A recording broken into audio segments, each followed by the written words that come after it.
In this video, I'll guide you through how to see Google Trends by country. If you've ever wondered how popular a topic is in different parts of the world, or you want to compare interest in a keyword from one country to another, Google Trends is a simple and powerful tool to use. We'll go step by step, nice and slowly, so you can follow along on your own screen. First, open your web browser and go to trends.google.com. You don't need to install anything or log in to get basic information.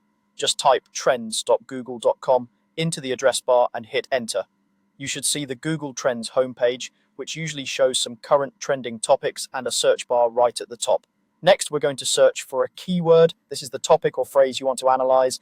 Click into the search bar at the top of the page and type your keyword. It could be a product name, a news topic, a hobby, or anything you're curious about. Try to be specific enough that it represents what you actually want to measure. When you've typed in your keyword, press enter on your keyboard. After you press enter, you'll either go straight to the results page or you may see an option to explore that specific keyword. If you see a page with some basic suggestions or a preview, look for the option that says explore and click it. Clicking explore tells Google Trends that you want the full detailed view of the data for that keyword, not just a quick snapshot. Once you're on the explore page, you'll notice several controls and filters. At the top, you should see your keyword, and underneath it, a few drop-down menus for things like location, time range, and category. On the left side, depending on your screen size, you'll see a panel where you can adjust different settings for your search. That's where we'll focus now. On the left, find the section that lets you select the trend location. This is usually labeled with the current location setting, such as worldwide or the name of a specific country. Click on that location drop down. This is the control that tells Google Trends which country's search data you want to see. When you click the location drop down, a list of regions and countries will appear.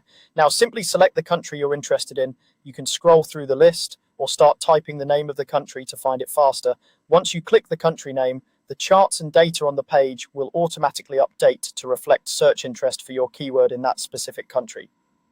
After you change the location, take a moment to look at how the graph and the related information change. You'll see how interest has risen or fallen over time within that country, and you may also see maps or lists showing interest by subregion, such as states or cities. You can repeat this process to view another country by clicking the location drop down again and choosing a different one, then comparing the shapes of the graphs or the overall interest levels. That's all you need to do to see Google Trends by country. Go to trends.google.com, search your keyword, click explore, choose the trend location on the left, and select your country. With just those few steps, you can quickly understand how interest in any topic varies around the world.